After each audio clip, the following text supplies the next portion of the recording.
That's kind of like what I want to be known for. But anyway, 640 shows. I haven't had a mean guest yet. So Wow. I know, pretty good. Hey, everyone, and welcome to Chef AJ Live. I'm your host, Chef AJ, and this is where I introduce you to amazing people like you who are doing great things in the world that I think you should know about. My guest today is Dr. Herman Pontzer, and he has I got to learn to speak English. He has written an incredible book called Burn.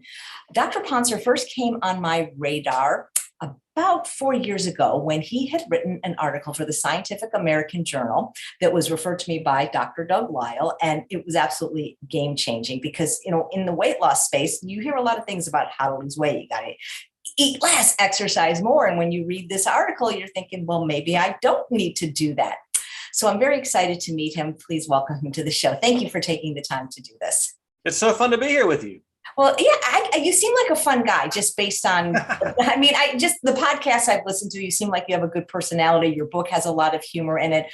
And, I've had on this show, I mentioned Dr. Doug Lisle. He's an evolutionary psychologist. He comes on once a month. And I've even had an evolutionary biologist on this show, but I've never met an evolutionary anthropologist, which is what you say you are. So what is that? What do you do? And why did you want to become one? Sure. So anthropology is the study of people, right? And that could be, obviously, it's a super broad area. That could be anything from cultural studies to linguistics to archaeology to what I do, which is to understand how the human body evolved and how that legacy of our past evolution sort of shapes the way our bodies work today, shapes the way health, in our modern weird environments plays out today. And so, the best term for that we've kind of come to in our little niche is evolutionary anthropology. That is very interesting. And so is your whole experience, because I don't know if everybody is familiar with the Hadza Tribe. Maybe talk a little bit about who they are and what you did with them, because to me, that's just mind blowing. Like I was mentioning to you before the show, I don't even like to, travel to somebody's house for dinner. Yet you've had this incredible experience that few people have had. So if you're an anthropologist like me, if you're an evolutionary anthropologist and you want to know how we evolved, then immediately you're thinking about hunting and gathering, because that's what humans all around the globe were doing for 2.5 million years. In fact, even before we were Homo sapiens, we were hunting and gathering. And so, our genus Homo, our species Homo sapiens, we are a hunting and gathering animal, And so to understand how we evolved, like any animal, you'd want to understand how it evolved or what it's all about today. Even you'd want to understand it in its sort of natural context, right? In its evolved context. We wouldn't study animals in a zoo and think that we were understanding their sort of, much about them, because it's a very artificial environment. Well, the environments we live in now, right, are very artificial. And so we want to have that point of reference, that hunting and gathering kind of lifestyle, to understand what the human body does, how it works in that kind of a lifestyle we were all living a few thousand years ago. There aren't many hunting and gathering groups left. Right. Most of them have been moved to villages, or they've been, development has pushed them out of their kind of, ancestral homes. And so there aren't a whole lot of groups you can still work with. And the Hadza are one of those groups that we're lucky to be able to work with still. They live in northern Tanzania, and they are traditional hunter-gatherers. They don't have any domesticated crops or animals or vehicles or electricity or plumbing or medicine or anything like that. They live in grass houses on the savannah in northern Tanzania. And every day they wake up and men hunt for game, antelope and warthogs and zebras and whatever else they can get with bows and arrows that they make themselves. Sometimes they chop into trees to get honey. The bees there like to make their hives in the hollow limbs of big trees. Women go out and get wild tubers, root vegetables, or they pick wild berries. And so, it's all wild foods. I should say they do know about the outside world. It's not like they're, people get this image of like, oh, they're, maybe you're sort of, corrupting them because they don't know about the outside world. And so you bring, that in. No, they know about the outside world. But kind of like the Amish. I grew up in Pennsylvania. So the Amish there, they like to keep to their traditional farming lifestyle. They know about the outside world. They just don't want to do it. Similar with the Hadza. So they are very well aware that there are folks out there with cars and electricity and computers, and they just don't want anything to do with it. So it's an amazing place to go and live with a hunting and gathering community, see what that life's all about, see what it does to your body, and to understand ourselves in a sort of deep way with working with them. So how long were you there? My first trip there was 2010. We spent all of 2009 getting permits for the work that we did the first time. I spent summers with them in 2010 and 11, 15, 19. So maybe there probably maybe other trips, but that certainly those for field work. How did they let you come? I mean, that to me is just very unusual, because have you ever heard of, I think it's called the Hawthorne Effect, that when an organism knows it's being observed, it acts differently? Oh, sure. Yeah, no, you have to worry about that completely. The answer is that I always collaborate with a very good friend of mine who has spent more time in Hadza camps in the last 20 years than he's spent in his own house. And that's Brian Wood. And he's a researcher at UCLA. And he knows, he's just, he's basically, he's a Hadza expert, and so they know him super well. It's not a huge community. It's about 1,000 people. He knows most of them personally. And so, when we go there, they don't really have there's no way to call ahead, right? There's no internet or anything out there. So you just sort of show up, and he knows where their camps are, and he's been to most of them before. And they're happy to see you. They're super the hospitality is amazing. They're super gracious. They love to see visitors, and I'm sure they probably do, change. I'm sure that we change their behavior in some ways. We try to focus on behaviors that we don't change, so things like how they get food. So we don't bring them food usually, unless maybe something, a one-off kind of a thing. So while we're there, they're getting their own food like they would normally. So that process, for example, is not different because we're there. How many are left?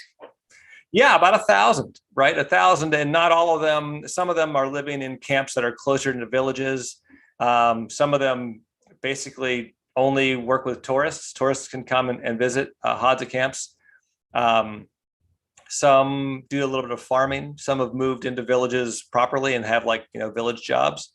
So there's a few hundred still that are really hunting and gathering for their, almost all their food and almost all their lives.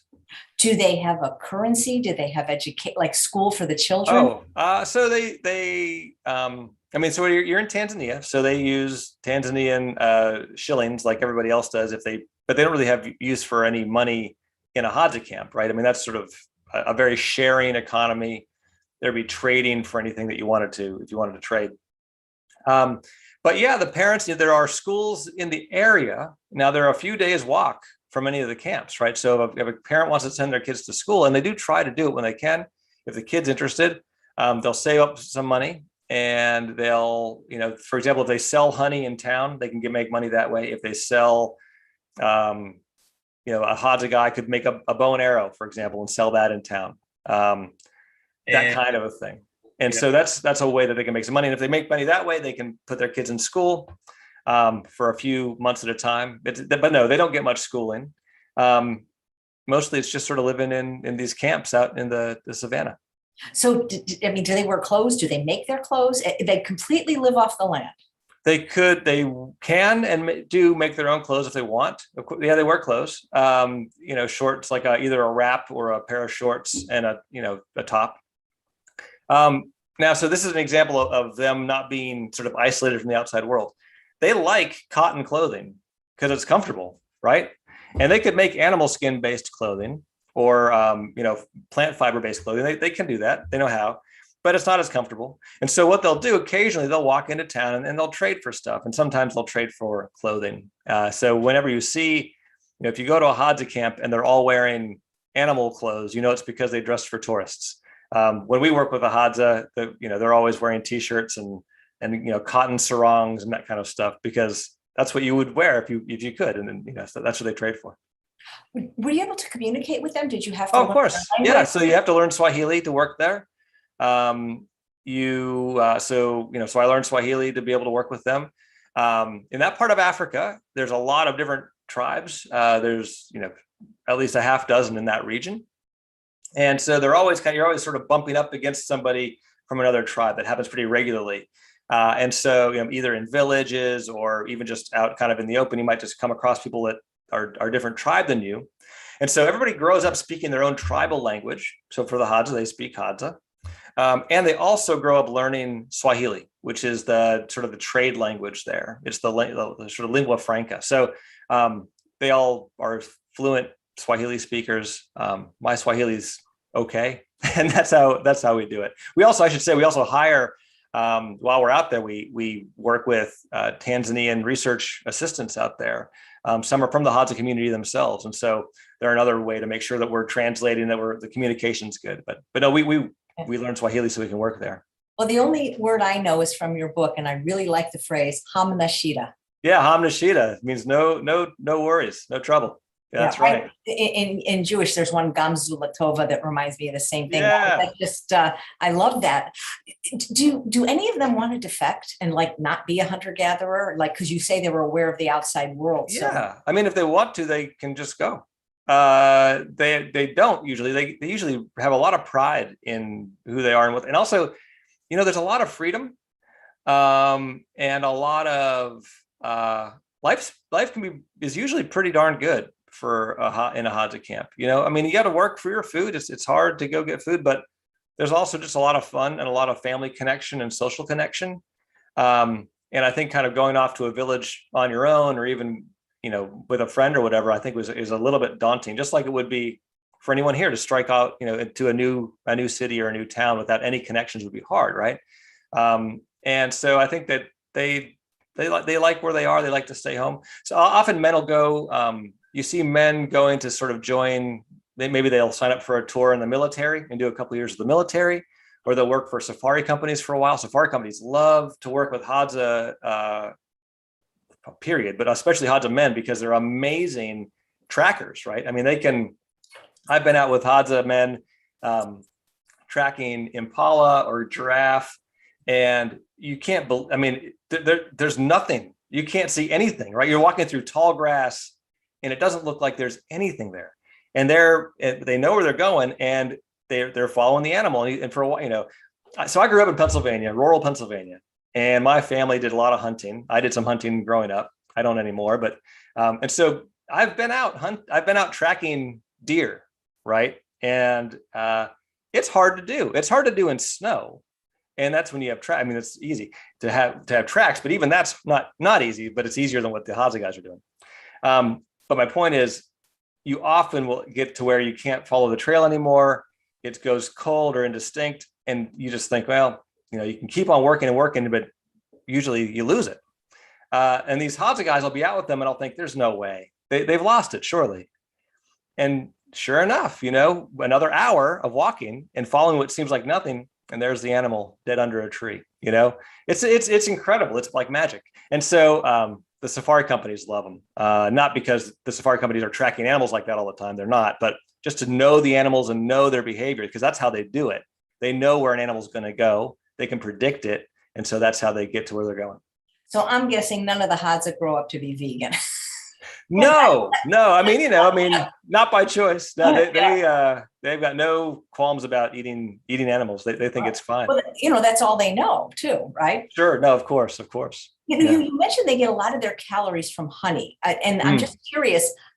Don't they get stung? How do they get the honey? Oh yeah. So men climb up into these big baobab trees. If you've ever seen like the Petit Prince, the Little Prince comics, right? That big, huge baobab tree. Well, those are all over East Africa, and they climb up into these trees. They're like 3 stories up. It's really dangerous. And they go out on the limbs and they take their hatchets and they chop into these big hollow limbs. I mean, these limbs, even up 3 stories up in the tree, the limbs are still as big around, you can barely put your arms around them, maybe, even too big to put your arms around. And so the hollows in there are big. They're full of bees and full of a hive. And they'll just reach in, bringing out armfuls of honey and comb.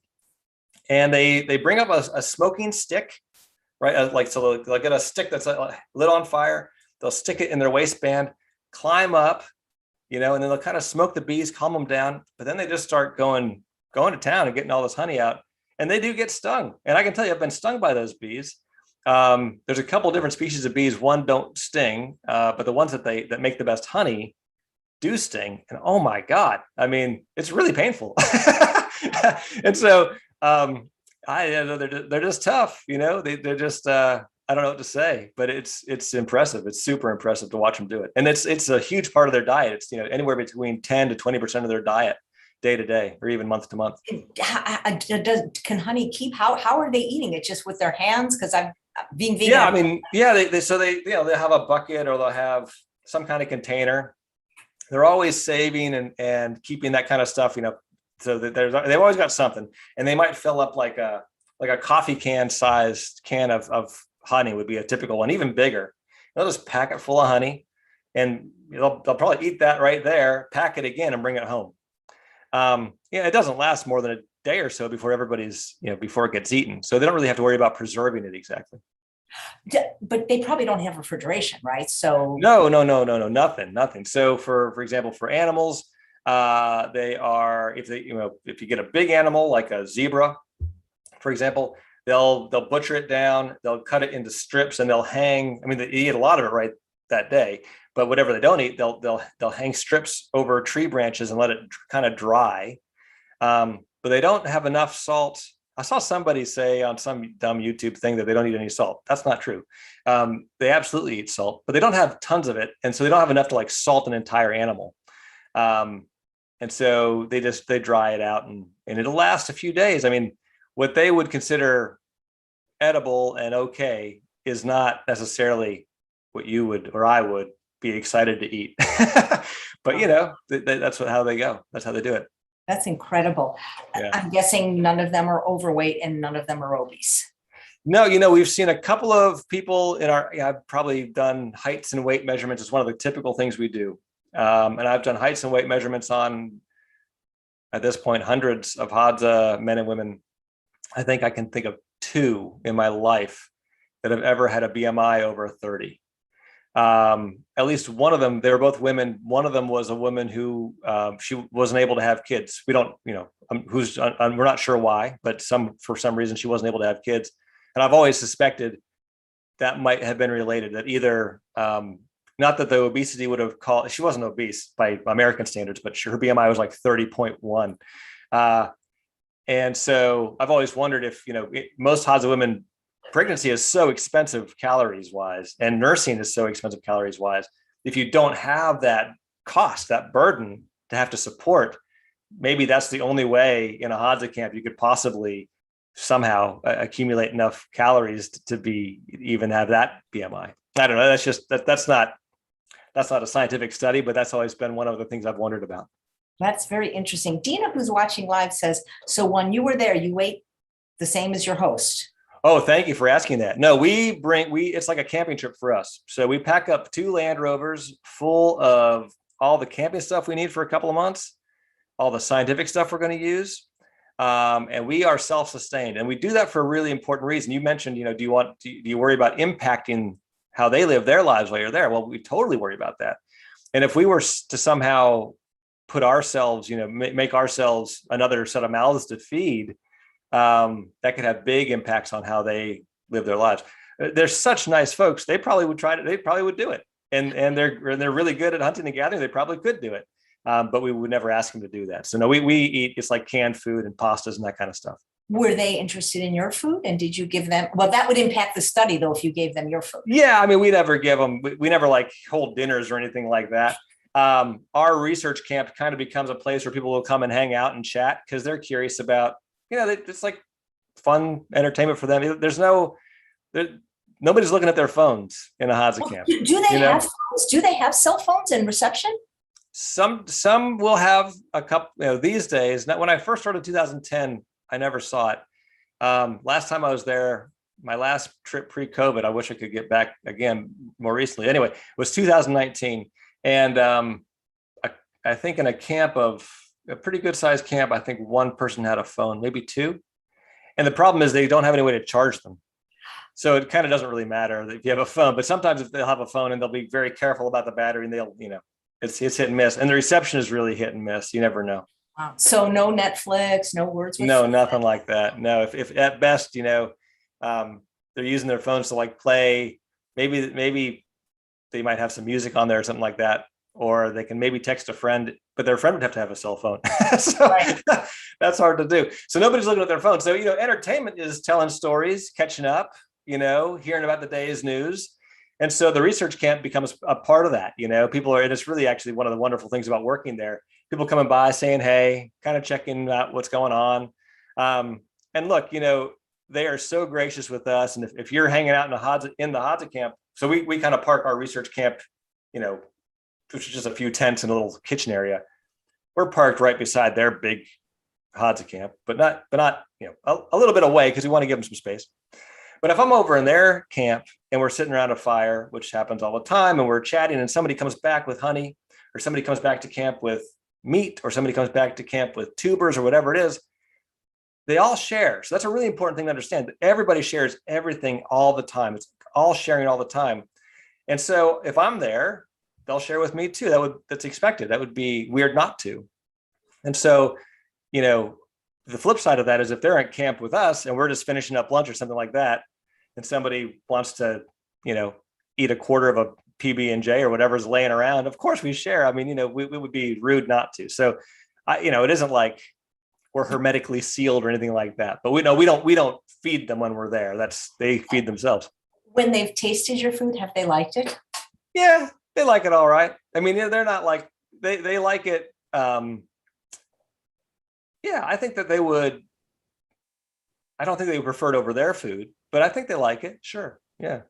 Well, I know you were there to study metabolism, and we're going to get to that because that's what you're about. But I'm curious, did you also notice anything about happiness, not having any of the modern conveniences? Would you say they were happier than like most Americans that have everything, but still are miserable? So my impression is that yes, they are. And there's actually been a research study done by the research group came through, not connected with us at all. But they actually did a survey among Hadza men and women about how happy they are. And you have to wonder about how well those kind of questions translate cross-culturally. So I take this with a big grain of salt. But if you ask people, are they happy? Do they consider themselves a happy person? The Hadza tend to respond positively more than than European cultures, for example, or other cultures worldwide that have been studied with the same surveys. So I use that as kind of, I think there's some data there too, not just my impressions, but yeah, I think they're happy. And I'll tell you why they're happy. In large part, it's because they're outside all the time. They've got connection to family and friends their whole lives. There's no or very little inequality. Nothing like, there's no destitute poor Hadza, and there's no obscenely rich Hadza, because that's not how that economy works. That's not how a hunting and gathering economy can work. There's nobody who feels left out, I think. And I think that's really a big piece of why, in general, people are very happy there. Well, you say they're outside all the time. What is the weather like there annually? Hot. You're on the equator. So you're on the equator and it's dry and hot. And there are a couple of rainy seasons. So it does rain, and it can be rainy and a little bit cool. But for the most part, it is hot. Wow. Well, this question won't make sense to anyone that didn't read the book, but I must think just like a Hadza, because how does the music get in the radio? Like, that's a wonderful story. I love that one.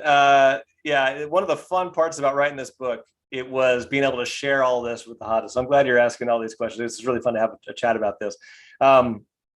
They're so, I'm always knocked out by how insightful they are. And, you talked about, do they go to school?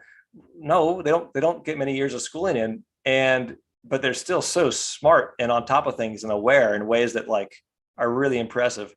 And the two guys were arguing. I was in a camp and two guys were arguing, and they go, "Hey, Herman," and Brian was there too. "Hi, Herman, Brian, basically settle a bet for us." And they're like, how does the music get in the radio?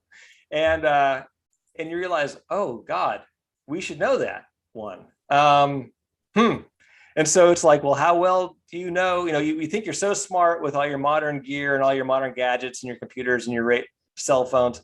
Well, you didn't make any of that stuff. Do you even know how any of it works? And so that was a fun kind of one to unpack and try to work through that and try to explain.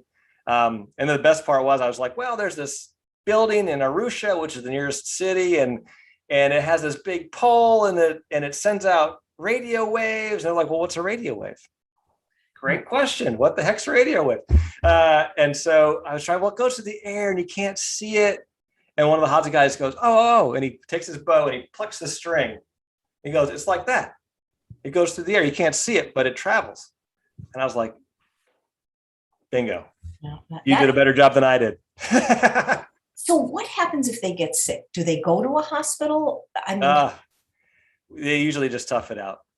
And if they're so sick that they can't tough it out, then, that's a really tough thing. In not just the Hadza, but in communities like the Hadza, who don't have good access to medical care, no antibiotics, and that kind of thing, no vaccines, kids get sick regularly, and there's nothing to do for them really, except, try to get them through it. And there's a really high infant and child mortality rate. It's really sad. One of the things that we're doing, I hope people will check out the book, but what I hope even more than that is that if people are excited about the Hadza, they'll go to hadzafund.org. And it's this charity that we've set up to try to kind of help them out with this. We provide an ambulance service. We do health outreach with them to try to, because even just the most basic stuff, access to this most basic clinic care can really have a big effect out there.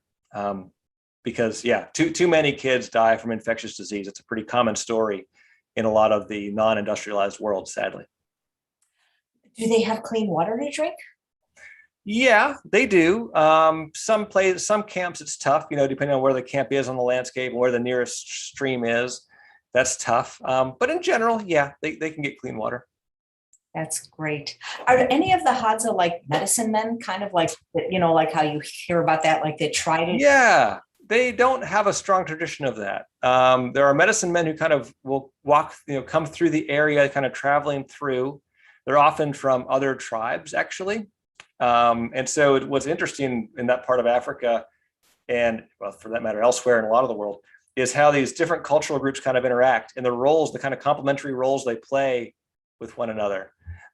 So for example, there's one of the groups that they interact with a lot has a lot of religious ceremonies that need honey, but they don't get honey themselves. They trade with the Hadza for honey, right? So the Hadza are that partner for them. And that's an important cultural thing for this group who needs honey for their ceremonies, or just wants it to eat for that matter. But they don't have a real tradition doing it themselves. Other groups, you'll have a tradition of having medicine men, shamans, and they'll come through, and the Hadza kind of that's how they help the Hadza, right? So it's this sort of give and take across cultures in that area. It's really cool to see. When you say other tribes, are these aren't other hunter-gatherer tribes, right? They're just no, no, that's right. Not these days. No, it's they are mostly pastoralists. So that means that they live on their herds, so goats and cattle and sometimes camels. So if you've heard of the Maasai are all through there, although not quite down to that part of Tanzania. The Datoga, Isanzu, those are some other big groups right around them. So are they friendly though, or is there still tribal warfare in parts of? It's mostly friendly. So as parts of that area get developed and become, if it's used for a village or a town, and you can't really graze your cattle there anymore, right? So village and town development becomes less area to graze your cattle. Where do you take your cattle? Well, maybe you push into where the Hadza traditionally have been, and then the Hadza will push back. I mean, you can ruin a water hole by taking 100 cattle through there, right? And that's a problem for a whole Hadza village. And so these kinds of tensions and they happen for sure. But I would say on the whole, it's pretty friendly. And you do get like intermarriages across groups and that kind of thing. So I wouldn't say that it's not always friendly. And there can be tensions there, but it's not warfare or anything like that. Were you ever frightened when you were there? Never about people. I've been in places where I've been in camps when we've had cobras in camp, and they were dead by the time I saw them. But in retrospect, that was sort of like, oh, huh, that could have been bad. I've been walking out by myself, which I don't do too much. Walking by myself I think I was going to try to, I wanted to go to the top of a hill and just sort of see what the view was. It was really just that. And I was pretty far out. And on the way back, I saw leopard tracks. And I thought, oh, okay. Yeah, that could be bad to be a leopard lunch. That worried me. You can hear lions growl sometimes at night, and they're close enough that you can hear them kind of grunt and snuffle, and that kind of gives you the chills. But no, on the whole, I haven't ever been sort of scared to my life, but there are things that make you wake up for sure. Did you sleep outside like the Hadza while you were there? I sleep in a tent. We bring like camping tents, and it's like a camping trip.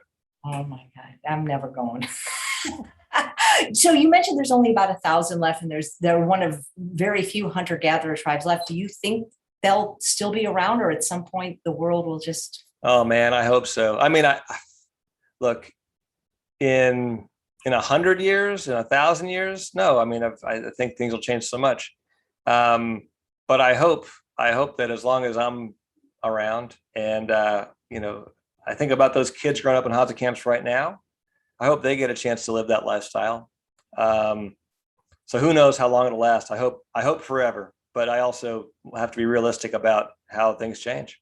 Well, it's just amazing that's how everybody used to be, right? I mean, that's right. I mean, so that's, people say, well, why do you care about this one group or something like it? And the answer is, this is us, right?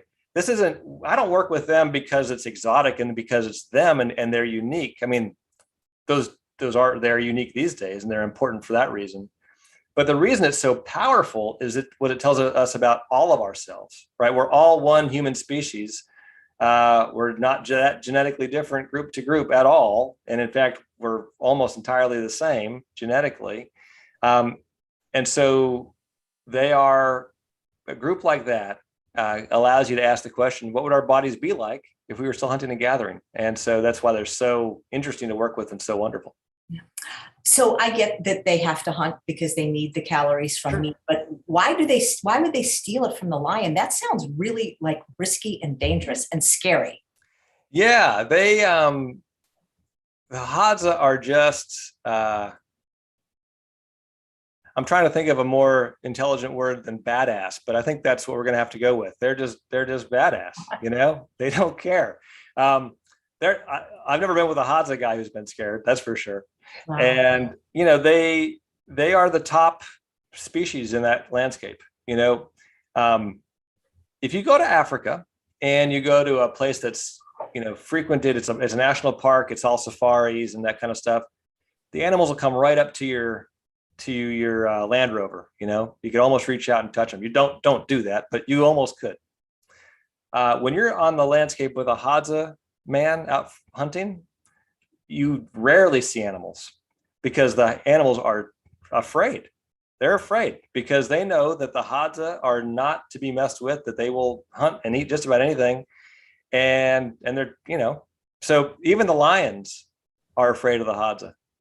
That's crazy. It is crazy. Now, one Hadza guy by himself, not paying attention, yeah, the lion would have the upper hand and it might attack him. But a group of Hadza men, the lions won't mess with that. Wow. That's something. Do they have empathy? Oh my gosh. Yeah, of course. Of course. The reason I asked, the one part of the book that made me sad is when they rooted for the lion over the elephant. Yeah, but you have to understand. First of all, the idea that, hunting as being something that's inherently bad or that doesn't register for them, right? If you're part of an intact ecosystem and you see it every day and that's how you grow up, then hunting and killing an animal to eat it doesn't have moral, doesn't have this sort of moral feeling that it can in a place like the States where we're so removed from that, right?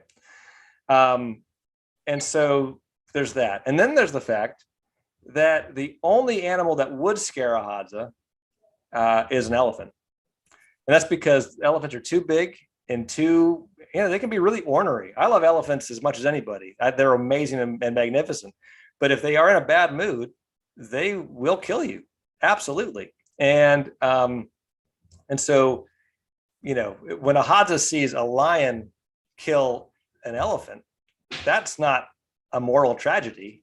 That's sort of, finally your enemy, the enemy of my enemy is my friend kind of thing. They're an animal that they don't have any use for is getting taken out in a natural way. They don't mind that at all. Wow. Well, thanks for explaining. So Nancy, who's watching live, says, do the Hadza eat a lot more fiber than we do in the United States? Yes, way more. So, that's a couple of the things about their diet that are important to know. They, of course, it's no processed foods, right? Which is really an important, that's obvious, but let's say that right out at the front. The mix of carbs and proteins and fats isn't so different actually than like the USDA recommended macronutrient breakdown. They have a very carb heavy diet, something like 65% of their calories are carbs, and then the rest is split between protein and fats. A lot of those carbs come from honey, like we said, but they also come from wild berries, these root vegetables that they eat a lot of. And all that has fiber, right? Undomesticated foods have a lot of fiber, especially those root vegetables, really, really fibrous. And so they get something like 60 or 80 grams of fiber a day, which is 3 or 4 times more than even the RDAs, the recommended amounts for US adults. And we don't even eat that much usually. People are usually below the recommended amount. So they get, 5 times more fiber than the typical American, I would bet. And I bet they don't need laxatives and they have no constipation. I've never asked, but I would believe that's true. And I bet you their microbiomes are probably magnificent. They are. They're really diverse. So it's a funny thing about microbiomes. We know that you can be sick when your microbiome's unhappy. Absolutely, for sure, that's true. We know that people who have traditional diets often have sort of more diverse microbiome. Like we do the list of all the bacteria, their list is longer than your list. Not because they have more bacteria, but because they have more different kinds. But we don't know really how all those different kinds work out and which ones you really need and which ones maybe you don't. So I think they seem to have a really healthy microbiome. What parts of it are super healthy? I don't know, but I would agree that it seems to be healthier than ours. Yeah, no, that's just really, I don't know. I just think it would be fun to be like a fly on the wall. I don't want to be you or go there, but to see what you did. You shoot any video or anything while you were there yourself? Like maybe your phone maybe didn't work as you mentioned. Yeah, well, so we take out solar panels, and so we charge our phones because the phones. It used to be whenever we'd go out and do field work. I've been doing field work in different ways for 20 years now. The last 10 doing Hadza work, but 20 years ago, one of my first field season was watching chimpanzees in Uganda, and you had even then you had your camera and your GPS and all of it, and everything was a separate item, and it all ran on batteries, and nothing could get charged up easily with the USB cable. Are you kidding me? And these days, all you bring is your phone, right? It's got everything on there. Kind of ridiculous. Wow. Here's an interesting question from Rodwana, who's watching live. How much cooked food versus how much raw food did the Hadza typically eat? That's a great question. They cook their food. Absolutely. They'll eat berries raw. They eat honey raw. They don't cook honey. But the meat, the tubers, a lot of the other plant foods, yeah, it's all cooked. And in fact, that's something, these days, you'll see people who really want to push are really excited about raw food diets. And if that works for them, that's great. I have nothing. One thing I make a big point in the book is, I want people to understand the principles of how diets work. I'm not trying to evangelize about one kind or another. Whatever works for you. But what we can do with modern domesticated food on a raw diet is kind of special, right? Because you have all these foods that have been bred, through agriculture for the last 10,000 years, farming practices, to be really energy rich, low fiber, easy to digest. And so you could live on a largely raw food diet. Some people try to go 100% raw food, and I think it's a challenge, but people do make it work. You can't really do that on wild foods. And so everybody, just like everybody was hunting and gathering, all hunting and gathering groups we ever have known about, or even traditional farming groups, they all cook their food. Yep. So humans are a cooking species. Right. Yeah. Yeah. Did you read the book by Wrangham called Catching Fire? Yeah. So Wrangham was one of my advisors in grad school. I know Richard well. Will he come on the show? I love his book. He's retired, so I can't speak for him, but maybe you could ask. He's a lovely man. Sure, I can ask. I mean, because I really do love his book, because I too, like you, I think people should do whatever diet works for them. Yeah. I mean, I'm being vegan. I like that diet because it's more humane in my opinion.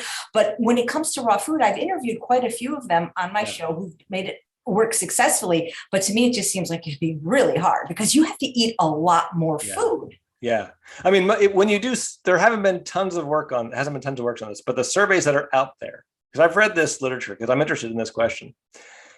At least at the group level, if you ask people about their health on raw food diets, it's hard. People tend to lose weight in kind of to an unhealthy amount of losing weight.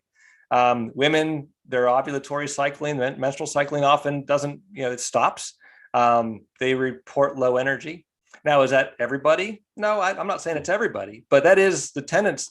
You see that in the data. And so I think that speaks to just how much our bodies have evolved to kind of expect cooked food. That's Wrangham's work there. But yeah, you see that with the Hadza for sure. They cook their food all the time. Are there days though, like that they don't make a kill and don't have animal products or honey and have to eat a largely plant diet? Oh yeah. Yeah. It goes, we have data over, I think about 3 years worth of data, collected over a couple of decades now, but 3 years, day after day after day of follows data, so 1,000 and some days.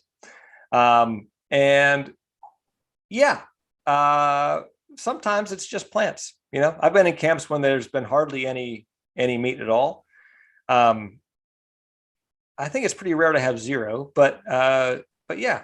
But there's also days when they just killed a giraffe and everybody eats meat for a couple of days. So it goes back and forth. I'll say that what they seem to want is they seem to like the mix, because even after they get a big kill, right? And a zebra will feed a camp for a few days, even a week.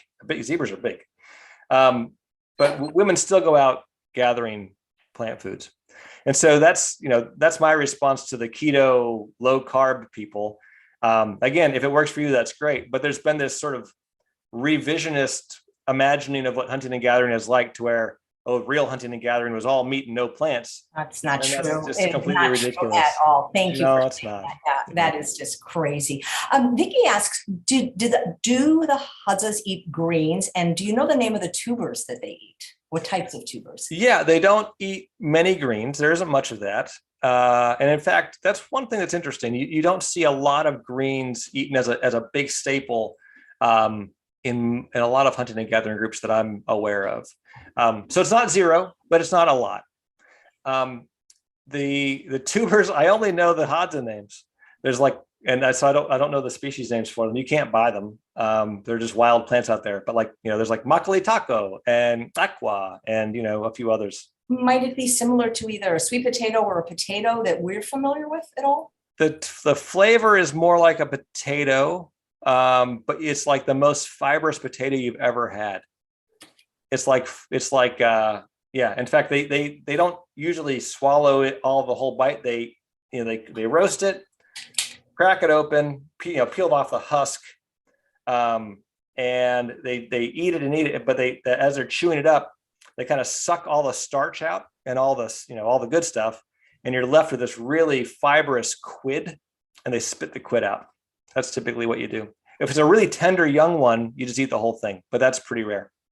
Do they have matches or lighters, or do they start fires the old? They can absolutely make a fire by just on their own. When we're there, right? Like any, I run projects here at Duke in my laboratory. We have people come in the lab and we measure their metabolism or other things about their health, depending on the project.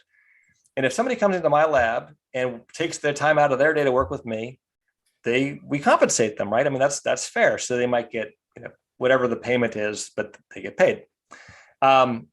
We obviously have to have some kind of compensation for anybody we work with to be fair. And so we compensate the Hadza too. And so it's not really, I mean, cash doesn't work as well there as a compensation thing because it's not really part of their day to day. And so we give them things that are useful. And so one of the things we give them are matches. We give them clothes, sandals, cooking pots, that kind of stuff that they would otherwise go to town and trade for, right? But that's their economy. And so we kind of give them the equivalent to the compensation that we'd give somebody who came to my lab to do a study here.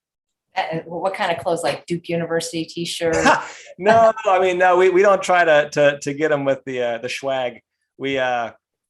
There's so many places, there's so many markets around Arusha and that kind of stuff that you can buy lots of clothes for, because it's 25 people, all the kids and everything, and the right sizes and all that stuff. So we usually shop for all that stuff there.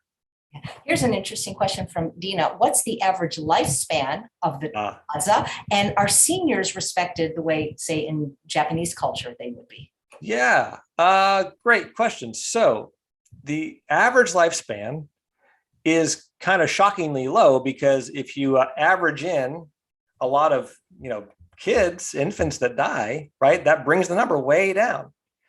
And so if you were just to calculate a straight average lifespan, it's in the 30s somewhere, but that's because it gets pulled down by all these children who don't make it. If you get to your 15th birthday in Hadza land, your best chances are you'll live into your 50s, 60s, or even your 70s. So we absolutely do see older folks there. I've been in camps with women in their 80s. Are they respected? Yeah, sure. It isn't the kind of culture where anybody. So one thing that's really prized in Hadza culture is this egalitarian feeling, right? So not just feeling, but that's how things work. So nobody can tell anybody else what to do. And that means there's no elder that tells everybody what to do. There's no chief, right? There's no council, none of that kind of stuff, right? There's no government. There's no government. There's no police, right? There's no, there are rules in the same way that there are still rules that we all live by, ethical, moral rules that, most of the decisions you make in your life aren't based on whether you go to jail. They're based on how life is supposed to go and how we're supposed to interact with each other, right? So there are still all those rules and expectations, but there's no, yeah, that's right. There's no hierarchy. Are males prized more than females? No, nope. Do they get married, or do they have? Yeah, they get married.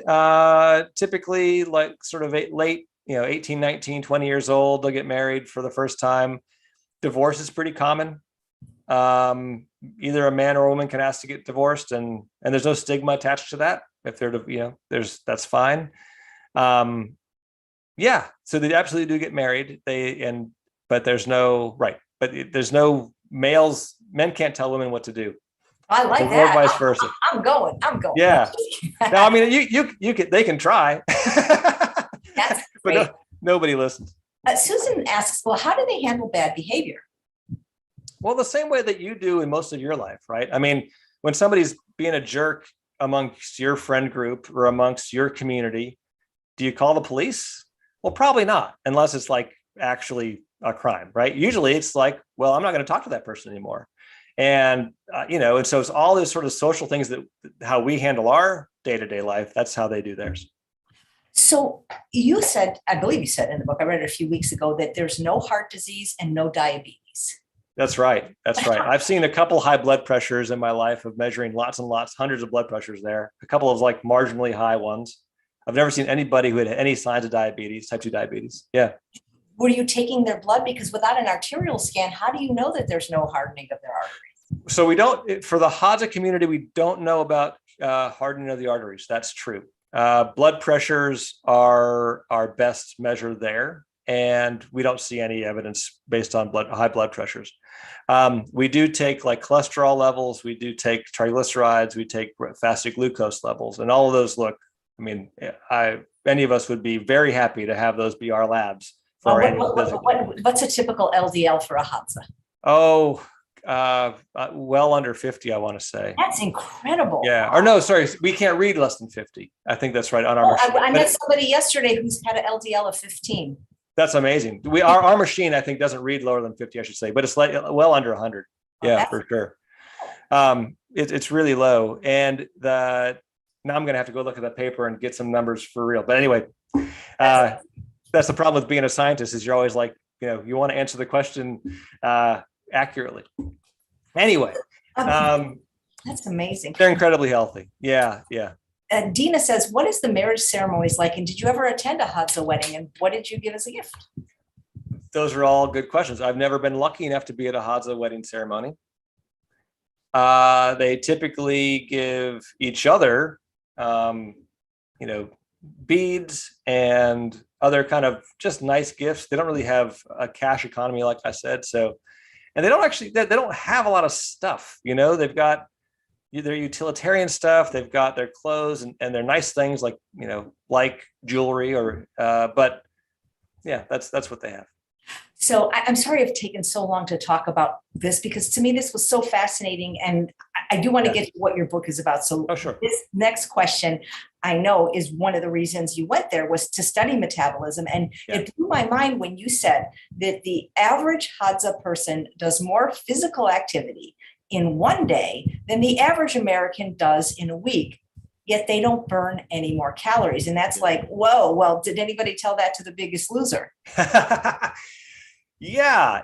So I got involved in working with a Hadza initially to just answer that exact question. How many calories do you burn every day if you're a hunter-gatherer? Because nobody had measured it before we started doing this work. And there was a lot of stories out there, and a lot of people thought they knew, but nobody had actually ever measured it. And so we used this really accurate technique called doubly labeled water. And it's the gold standard measurement technique for measuring calories burned per day. And we went out and measured in a big group of Hadza men and women, just that, how many calories you burn every day. And we were sure it was going to be really high because they're so active. And it turns out we were shocked. It's no different than you and me and everybody else in the States and Europe and all the industrialized world. That was like a mind-blowing discovery for me. It has huge implications for what we think exercise does and how we think exercise helps. By the way, exercise is super important for your health. This is not a reason to stop exercising, but it does mean that exercise doesn't do what you think it does. It doesn't raise your metabolic rate the way that we are often sold in magazines and online stuff. Yeah, it's just mind blowing. And you kind of almost were touching on that during your first article for the Scientific American Journal, which is really interesting because I host an annual summit called The Truth About Weight Loss, which I hope you'll be a speaker for next year. Sure. I'm kind of saving some of the scientific stuff, those questions for that interview. But I had interviewed the founder of the National Weight Control Registry, James Hill. Oh, sure. And I remember when I read your article, I didn't take it as a thing like, well, now I don't have to exercise, but it was really interesting how you said exercise actually contributes negligibly to weight loss, but it's important for weight maintenance. And I'm like, well, how come? Why? Maybe you could address that. Yeah, so that's right. So weight loss is all about diet, and it's really it's all about eating fewer calories than you burn. People don't want to hear about it, calories in, calories out, but it really does come down to calories. I'm sorry to say, but once you lose the weight, once you're able to keep it off, once you get down to the weight that you want to be at, there's lots of good evidence that says exercise is a really important tool then for keeping it off. And we're only beginning to understand why that is. The standard story is that, well, it helps you keep burning those calories so you don't, but I'm not sure that's really what's going on. First of all, exercise doesn't have that impact on our daily metabolic rate like we kind of think it does. Not because you aren't burning the calories when you're exercising, but because your body adjusts and does less of other stuff, right? So it kind of rejuggles how it spends its calories, and you're not really, exercise isn't doing what you think it does to your total calories burned every day. But we do know that exercise gets everywhere. Every time you exercise, there are hundreds of signaling hormones and other molecules that go throughout your body and signal to your body what's going on, and seem to have big effects on how your brain works, how immune function works, how everything works. And so it might well be that exercise helps you kind of regulate things better and help your brain do a better job matching what you're burning to what you're hungry enough to eat. That it's amazing that I think you mentioned they get between 13,000 and 19,000 steps, and they're not even exercising. They're just living their life. No, the idea that you would exercise just for fun, I think, would make most Hadza people chuckle. That's funny. What is funny to a Hadza? Oh, the same stuff that's funny to us, kids being goofy, absurd stuff happening, life kind of just throwing you curveballs. I think that's what, I don't know. They just seem to take a lot of joy in just the daily life that they, seeing animals, coming across stuff. It's, I don't know. I think it's not different than ours. Are there some animals they don't look at as food and maybe even would consider pet-like? Sometimes they'll keep pet dogs, not often and not for long. And I've never seen them eat a dog. So I think that would be, that's a pet. Mostly what they won't eat are reptiles. And that's just kind of not on the menu for them. They find that gross. Interesting. So they would never eat, and they'll tell you that they won't eat fish, but I've seen Hadza guys in the village eat fish. So I don't know if that's really true. But yeah, so, right. But they don't keep the reptiles as pets. So. Wow. But Sherry says, do they have dental issues? Sometimes they can have cavities. They can have, they can lose teeth. I've seen Hadza people with bad teeth. I've seen plenty with pretty darn good teeth, considering they don't really brush their teeth that often, or never go to a dentist. But they can, sure. Yeah, that I just can't imagine it. Just but see, what they're living their life was life for most of human history. That's the thing that's so mind blowing. Yeah, that's right. I mean, this is, again, I've said it before, but I think I love just to dwell on this point. They are us, right? They're our common legacy, right? And we don't have many places left that we get to kind of see what that is like. And so that's the anthropologist in me just gets giddy about being able to sort of understand that in a real way, not just in a textbook and not just and sort of some dry archaeological site, but to see it alive and happening is so cool. Are you familiar with Dr. Barbara Rolls at Penn State and her work on calorie density? I'm not sure. Okay, well, it's okay. You don't have to know who she is, but calorie density is the idea about calories per pound of food. And I'm curious if you happen to maybe even be able to estimate approximately how many pounds of food per day a typical Hadza would eat and what the average calorie density of their diet was. Yeah, it's about 1.3 kilocalories per gram. Something like that. I'll forward you the article that we just did this calculation. I've got to convert it to things like I would have to think about that too to convert it to pounds. Because when I've talked to the evolutionary psychologist, he said that their diet was like about 700 calories per pound on average. Is that? I have to think about if that would be true. So one thing to think about, that would be about right. I think that actually would work out pretty well. And so that's going to be lower, fewer calories per pound than a typical American diet, right? Right, and that's but see, not mine, because I don't want to say Hadza because I don't, but I eat very low calorie density, and so I have to eat more food than a lot of people. And Dr. Rolls discovered that most people eat about 3 to 5 pounds of food a day, but the raw foodists we were talking about, they have to eat like 10 to 14 pounds of food. Oh my God!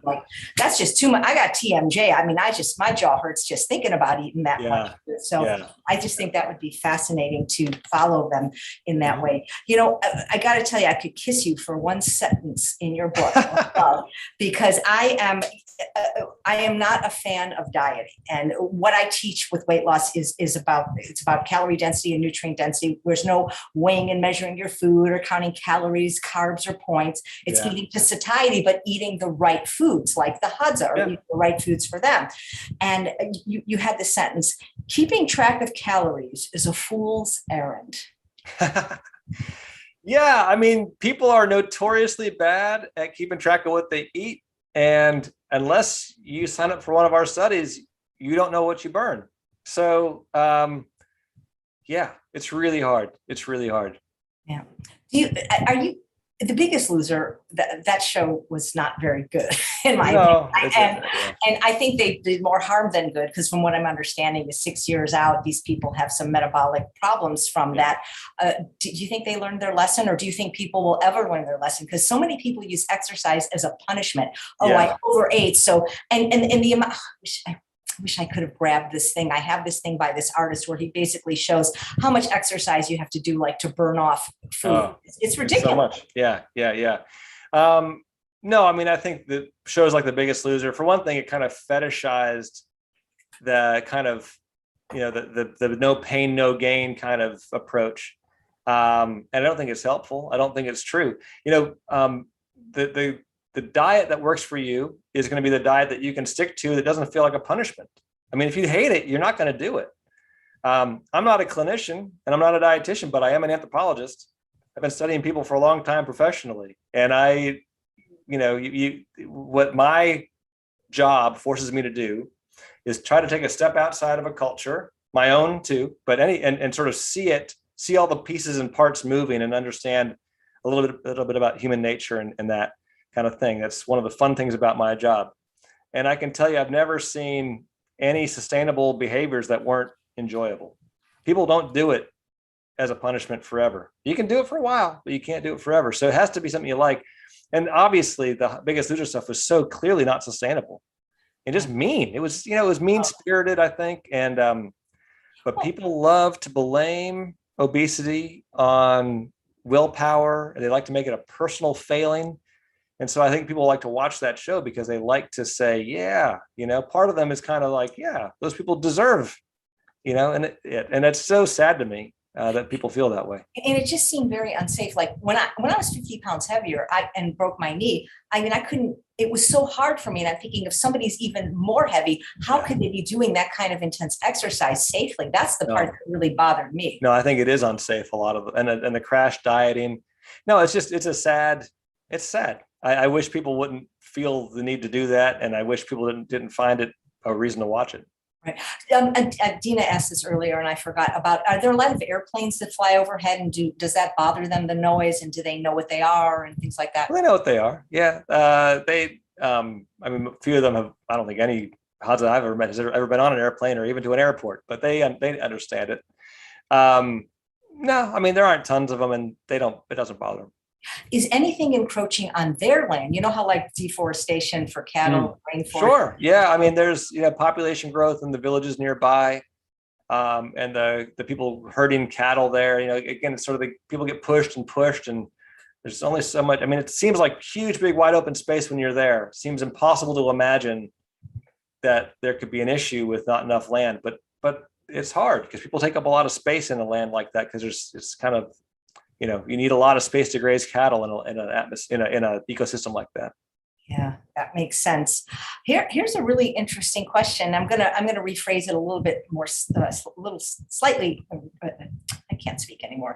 Amend the question, because it's a great question from Vicky. Has any experience you had with the Hadza influenced how you live your life personally? Yeah, I think it's made me